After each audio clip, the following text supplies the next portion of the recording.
ዛሬ ከዙበይዳ ከተሰኘው የአሌክስ አብርሃም መጽሐፍ አለች አልሐምዱሊላህ ደህና ናት የሚለውን እናነብላችኋለን። ልክ ከ8ኛ ክፍል ወደ 9ኛ ክፍል ሳልፍ ደስታ የሚያደርገኝን አሳጣኝ። አበድኩ። ልቤ በደስታ ጧ ልትል ደረሰች።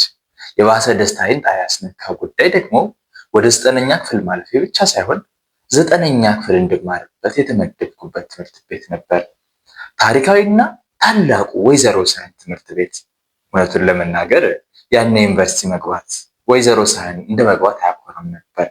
ሰማያዊ ዩኒፎርሙ፣ ምርጥ መምህራኖቹ፣ የቀለም ቢባል የሙያ እንደውም ከዛ በፊት የራሱ የሆነ ትልቅ የሙዚቃ ትምህርት ክፍልና ኦርኬስትራ ቡድን ነበረው። ረዥምና ግርማ የተላበሰው ቢጫ ፎቁ ከሩቅ ተጋድሞ ሲታይ ቤተ መንግስት እንጂ ትምህርት ቤት አይመስልም። እንዲያውም ይህን ሁሉ ዓመት የተማርኩበት ትምህርት ቤት አሁን ከተመደብኩበት ጋር ሳወዳድረው አመዳም ሆነብኝ፣ ኮሰሰብኝ። የሆነ ክላሶቹን ሳያቸው የዶሮ ቤት መስለው ታዩኝ። ሞቴር ሳይ እንዲህ በደስታ ሰክሬ ጓደኛዬ አብሮ አደጌ አልአሚን ረሳሁት። የት ሄደ ፍለጋ ጀመር። አልአሚን ጓደኛዬ ነው፣ አብሮ አደጌ፣ ዝምተኛ ልጅ ነው። ድፍን ተማሪው በዝምታውና በጉብዝናው ነበር የሚያውቀው። ትምህርት ቤቱን አካልዬ ሳጣው በትምህርት ቤታችን የኋላ በር ወጥቼ ሁልጊዜ ወደምንቀመጥባት ትንሽ ጫካ ሄድኩ። ብቻውን ተክዞ ተቀምጧል። አቤት አቀማመጥ ሲያሳዝን! ያ ረዥም እንደ ሳምቡሳ ያ ረዥም ቁመቱ እንደ ሳምቡሳ ጥቅል ብሎ ውስጡ የሐዘን ምስር ተሞልቶበታል። ግራ ገባኝ። በዚህ ልዩ ቀን እንኳን አልአሚን ማንም ያዝናል ብዬ አላሰብኩም ነበር።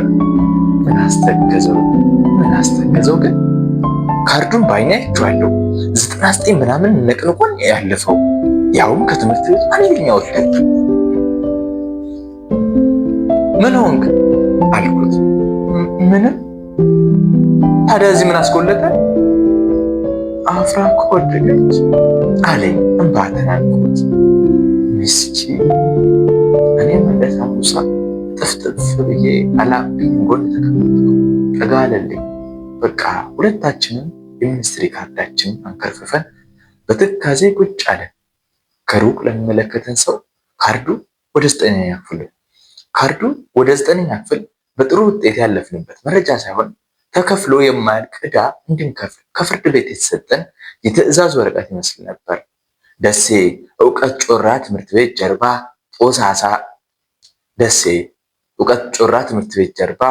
ጦሳ ተራራ ስር እኔና አልአሚን በትካዜ ተቀምጠን ቀረን። እስካሁን እንደ አፍራ ትልልቅ አይኖችና እንደ ቲማቲም የቀላ ከንፈር ያላት ሴት አይቼ አላውቅም። ለነገሩ እኔ ትዝ የሚሉኝ አይኖቿና ከንፈሯ ናቸው እንጂ አፍራ ውብ የሚለው ቃል የማይገልጻት ጉድ ነበረች። ቁመቷ እስስ ብሎ ወጣ። ፀጉሯ በስፖርት ፔሬስ ጠቅላ ካሰረችበት ስትፈታው መቀመጫዋ ላይ የሚደርስ፣ በዚያ ላይ ጥቁረቱ፣ በዚያ ላይ ብዛቱ፣ ጥቁር ፏፏቴ። ጥቁር አባይ ሲባል የአፍራ ፀጉር ይመስለኝ ነበር። እጆቿ፣ እግሯ።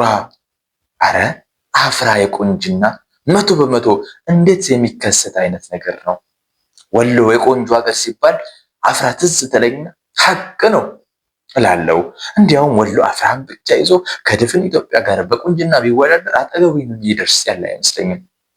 ታዲያ ይህ ሁሉ ቁንጅና ይዛው 7ኛና 8ኛ ክፍል እዛው ክፍል ነው የተማረችው። ይህን ጉድ ችለን መማራችን ተአምር አይደል? በዛ አፍላ እድሜ ኤርታሌ ላይ ነው ጥለው እኮ ያስተማሩት። ዳኛቸው የሚባል ሌላ ክላስ የሚማር ጓደኛችን ታዲያ ልክ የረብሳ ሲደወል እንቅፋት እስኪደፉ የሮጠኛ ክፍል ይመጣና አፍራን እያቄ እንድናል። አፍራ ያለችበት ክፍል አንድ ቀን በማ አንጎሌ ይከፈት ነበር። ከመቶ ነበር የማመጣው። መናፈሻ ውስጥ እኮ ነው የምትማሩት። ብርቅዬ ድንቅዬ ፍጥረት እየጎበኛችሁ ቱሪስት እኮ ናችሁ። ቱሪስት በኢትዮጵያ ብቻ በደሴ ብቻ በእውቀት ጮራ ትምህርት ቤት ብቻ በ7ኛ ክፍል ብቻ የምትገኝ ብርቅዬ ፍጥረት እየጎበኛችሁ። እውነት ነው። አፍራ እኛ አይኖቿ አንዴ ስታሳርፈብን ልባችን ከቅቤ የተሰራች ይመስል ቅልጥ አይኖቿን ጨፍና የምትስቀው ነገር አላት። አቤት ሲያምርባት! አፍራ አፍራ አፍራ ይላል ሳር ቅጠሉ። ታዲያ ከእርሷ ጋር ለማውራት ለመቀራረብ የማይጥር ማለት ነው። አፍራ ወይንሸትና ሳዳ አንድ ወንበር ላይ የሚቀመጡት እውነቱን ለመናገር አፍራን አይቼ ዳርና ዳር የተቀመጡትን ወይንሸትና ሳዳን ስመለከት ሰው አይመስሉኝ። ይቅር በለኝ። አፍራህን ዞሮን ለመጠበቅ የተገነቡ ግንቦች ነው ምስሉኝ የሚታዩ። ለነገሩ ሁላችንም የክላስ ልጆች የሆነች ዙሪያው የበቀለን አረም ነገሮች ነበር የምንመስለው። አፍራ የምትባል ጉድ የምታሳጣ መሀላችን ጥሎብን ምን እናድር? ሰባተኛ ሲክፍል ማን አለ ቢባል አፍራህ ብቻ። ይዛዋች አስተማሪያችን ራሳቸው 7 ጥያቄ ጠየቁ፣ 5ቱ ለአፍራህ ነው። በእርግጥ አፍራህ 5ቱን አትመልስም፣ ግን ፈገግ ይሉላታል። ግን እኮ ሀበሾች ብዙዎቻችን እናስመስላለን እንጂ ሴት አናከብርም። የምናከብረው ቆንጆ ሴት ነው። ምስኪን ጓደኛዬ አልአሚን ታዲያ ከዚያች ተአምረኛ ልጅ ፍቅር ያዘው። ያውም የማያፈናፍል ትንፋሽ የማይሰጥ ፍቅር። አልአሚን አባቱ ሞቷል። እናቱም አቅመ ደካማ ነበሩ። ማማ ከድጃ ለጀነት ይበላቸው ዛሬ በሕይወት የሉም። ከትምህርት ቤት መልስ በሶላት መስጊድ ሊሰግዱ የሚገቡ ሰዎችን ጫማ በመጠበቅና በመጥረግ ነበር ራሱንም እናቱንም የሚያስተዳድረው። አፍራህን እንዳፈቀራት የነገረኝ በሀሳብ መኖ ሳር ካከለ በኋላ ነበር። ሲጀመር አልአሚን ዝምተኛ ልጅ ነው። አይናገር አይጋገር። አንድ ቀን ታዲያ እኛ ቤት ሳለ እናቴ በጣም ነው የምትወደው አልአሚን። አልአሚን አለችው። ስጠራው እንደዚህ ነው። አቤት ትምህርት ከበደህ እንዴ አለችው በሐዘን እያየች። አይ ታዲያ ምን ነው ጭው አለ። እስኪ አቡቹ ጋር ይችን ብላ እንጀራ እየጋገረች ስለነበር ትኩስ እንጀራ ላይ በርበሬ ነስንሳ ቅቤ ለቅልቃ ሰጠችን። እኔ ላጥላት ሳደርገው አልአሚን የእንጀራውን አይኖች የሚቆጥር እስኪመስለኝ እንጀራውን በትኩረት እያየ በሐሳብ ጭልጥ አለ። አልአሚን በትኩረት ያየሁት ከዚያን ቀን በኋላ ነበር። እውነትም ጭንቅላቱ ብቻ ቀርቶ ነበር። አንተ ምን ሆነ ነው ወስዶ ያከልኩ እኮ አልኩት። እውነቴን ነው፣ ገርሞኝ ነበር። ሰው ሲከሳ አናቱ እንዲቋጥኝ ያክላል እንዴ? ተስማ አቡቹ ለማንም አትናገርም? የሆነ ምስጢር ልንገር። አልናገርም። እስቲ ማርያምን በል። ማርያምን ሂድ ወደዛ። እኔ ምስጢራችን ለሰው ተናግሬ ያውቃለሁ? ተቆጣ። እሱማ አታውቅም፣ ግን ምስጢር አይደለም። እና ምንድን ነው? ምስጢር ነው አለኝ እየፈራ። ምስኪን ምን መሰለህ፣ አፍራህን ያት ይለኛል። ማታ ትዝ ትለኛለች። አርብ ሲመጣ በጣም ነው የሚጨንቀኝ። ቅዳሜ ሰፈር ሄዳለሁ ግን አላያትም። ቅዳሜና እሑድ ግን የት ነው የምትቀመጠው? የሆነ ሌላ ዓለም የምትኖር ይመስለኝ። ሰፈሯን ማየት ደስ ይለኛል።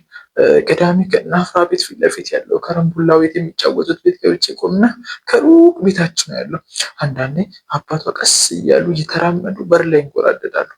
አባቷን ሳያቸው ዘመዴ ይመስሉኛል። አፍራ ግን ትናፍቀኛለች። እስከ ማታ እዛው ቆሜ እጠብቃታለሁ። ሌላ ቤት አላቸው መሰለኝ። አትወጣም። ቁርስም ምሳም አልበላም። እዛው እውላለሁ። እሑድ ከረምቡላ ቤቱ ስለሚዘጋ የሚቆምበት ግራ ይገባኛል። ድንገት ብትወጣና ብታይኝስ ብዬ እፈራለሁ። በቃስ ብዬ በመንገዱ እመላለሳለሁ፣ ግን አላያትም። ትናፍቀኛለች። ሲናገር ድምፁ በፍርሃትና ጭንቀት ይርከበከባል። ፍቅር ይዞ እንዳይሆን። ፍቅር አይደለም እባክህ። እና ምንድን ነው? እኔ እንጃ ፍቅር ነው መሰለኝ። በቃ ከዛ ቀን ጀምሮ ወሬ ሁሉ አፍራ ሆነች። አቦቹ ቅድም ማስንማር አፍራን ከባድ ጥያቄ ስትመልሱ አልገረምህም ይለኛል። አልመለሰችውም እኮ ተሳስታለች። እባክህ ራሳቸው ናቸው የተሳሳቱ ይለኛል ኮስተር ብሎ። አፍራ የማትስ ሊቅ፣ አፍራ የውበት ጥግ። የውበቱ እንኳን እውነት ነው። አፍራ ስታድግ ሳይንቲስት እንደምትሆን ሁሉ አልአሚን ይተነብልኛል። አልአሚን ይተነብይልኛል። ወይኔ ፍቅር በተደጋጋሚ ስለ አፍራ ከመስማቴ ብዛት አፍራህን እኔም ላፈቅራት ምንም አልቀረኝ። እውነቱን ለመናገር የዛን ጊዜ ክላስ ውስጥ ከነበርነው 30 ምናምን ወንዶች 10 ምናምኑ በአፍራ ፍቅር የተለከፈ ነበር፣ ሂሳብ አስተማሪያችን ጭምር። መቼም ሂሳብ አስተማሪያችን እያካፈሉ እየደመሩ እየቀነሱም እያባዙም ሳያስቧት አይቀሩም። ወይኔ ምን ነው ያቺን አመዳማ ገብቼ 5 ልጅ ባልወለድኩ ኖሮ እያሉ በሚስታቸው የሚቆጩ ነው ይመስለኝ። እኔና አላሚን ወደ ቤት ስንሄድ አፍራና ጓደኞቿን ከሩቅ ገዝታ ተከትለን ነው። አንድ ቀን ታዲያ አፍራ ማስቲካ ገዝታ ባናና ማስቲካ ልጣጩን ጥላ ወደ ጓደኞቿ ተቀላቀለች። እኛ የማስቲካውን ልጣጭ የጣለችበት ቦታ ስንደርስ አልአሚን ተስገብግቦ ቢጫውን የማስቲካ መሸፈኛ ወረቀት አነሳው። የሆነ ከባድ ቅርስ ወድቆ ያገኘ ነበር መስለው። ለራሴ ማመን እስኪያቅተኝ ለ2 ዓመት አካባቢ የማስቲካውን ልጣጭ በክብር በታላቅ ክብር አስቀምጦት ነበር። ለእርሱ ብቻ በሚታይ ስውር ቀለም የአፍራ ምስል የታተመበት እስኪመስለኝ። አልአሚን እንዲሁ ሲሰቃይ ክረምት ገባ። አፍራህን ለ2 ወር መለየት ለአልአሚን የቁም ሞት ነበር። ሱስ ሆናበታለች። አፍራ ዓለሙን ሁላ አጨላልማ በነፍሱ ሰማይ ብቻዋን የደመቀች ኮከብ ነበረች። ቢሆንም እንደለመደው በዝናብ ሳይቀር ከረምቡላ ቤት እየሄደ እዛው ቆሞ አፍራ ስትወጣ ለማየት ይጣጣር ነበር። ለ15 ቀናት ጠብቆ አላያትም። ሊያብድ ሆነ። ታዲያ በመሃሉ በጣም የመወዳቸው ሼህ ያሲን የሚባሉ ሰውዬ መንገድ ላይ ያገኙ። የአልአሚን ቁርአን አስቀሪ ናቸው።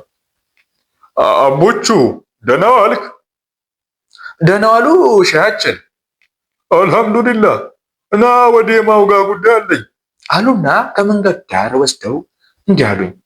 ጓደኛ አልአሚን ምን ነክቶት ነው ልጄ? ከቀልቡም አይደል? ቁርአን ቤት መምጣት ካቆመ ስንት ጊዜው? ተበላሽቷል ይሄ ልጅ። ጭራሽ ዛሬ እዛ ቁማር የሚጫወቱበት ቤት ቆሞ አየሁት። ጓደኛው ነህ አትመክረው? አረ ቀልቡ ደረቀ ብለው ነገሩኝ። ለአልአሚን አዘንኩለት። ማን ያውቃል የልጁን ጉዳት። የዋልንበት ቦታ ያለን እየመሰላቸው ስንቶች በዋልንበት ፈረጁን። አልአሚን አንድ ቀን እየጣደፈ ቤት መጣ። ከመቻኮሉ ብዛት ድመታችን በሩ ላይ እንደተኛች ጅራቷን ረግጦ ከአቅሟ በላይ አስጨዋት። አቡች አይገርምም? የናፍራ ቤት እኮ ለካ በሩ ላይ እኔ በቆምኩበት በኩል አይደለም፣ በኋላ በኩል በሴት ቤቱ ጋር ነው። በዛ በኩል ለምትወጡ ተሸውቼ አለኝ። ሲያወራ በደስታ ፊቱ በርቶ ነበር። ዛሬ በአጋጣሚ በታች በኩል ስሜት ከእናቷ ጋር ፊት ለፊት እንደዚህና እንደዚህ በቃ ወላሂ አቡች ክትምጥም ያለው አውስብላ ልሮጥ ነበር አለና ፍርፍር ብሎ ሳቀ። ድንገት ተነስቶ ቆመና ደግሞ እስኪ እንዲሁኝ እኮ ወላሂ እደብራለሁ እንዴ አለኝ። 2 እጆቹን ግራና ቀኝ እንደ ክንፍ ዘርግቶ አንዴ እኔን አንዴ ራሱን ቁልቁል እየተመለከተ አሳዘነኝ። የአፍራን ቅንጡ አለባበስ እና የአልአሚንን የተንሻፈፈ ሸራ ጫማ፣ ያረጀና የወየበች ቪ ቅርጽ ቲሸርት በውስጤ እያሰብኩ ኧረ አይደብርም አልኩት።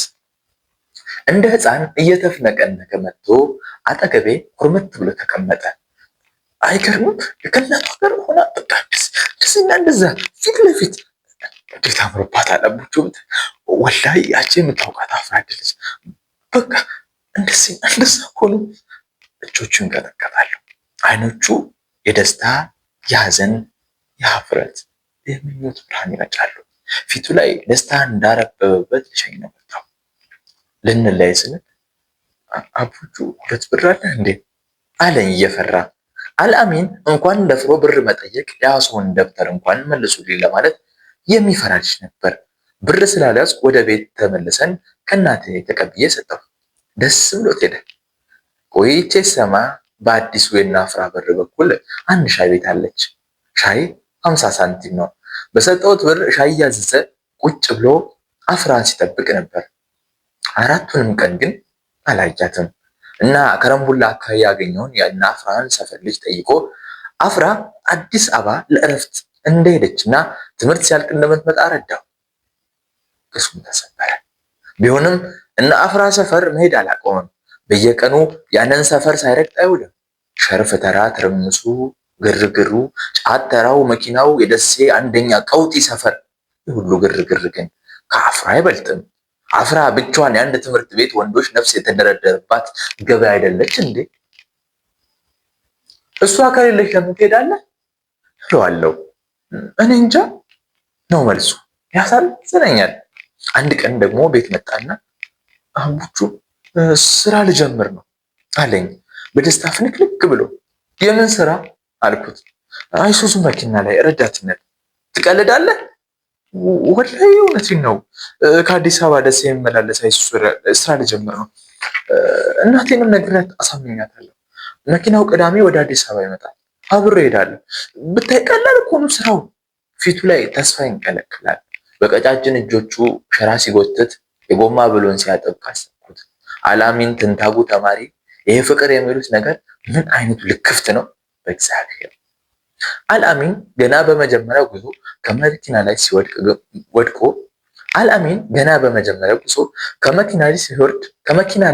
ወድቆ ግንባሩ ተፈንክቶና ክንዱ ተላልጦ መጣ። ሰው ሁሉ እንኳን አላህ ተረፈን እያለ አዘነለት። እንዲህ ካልተላላጡና ካልተፈነከቱ የልብን ስብራት የመንፈስን መድቀቅ አይቶ የሚያስታምም የለም መቼ። እንዲህ አለኝ አሮጌ ፍራሹ ላይ እንደተኛ። አንተ አፍራህ ያን ሁሉ መንገድ አልፋ ነው አዲስ አበባ ሄደችው? እነዛን ተራራዎች አይታቸዋለች?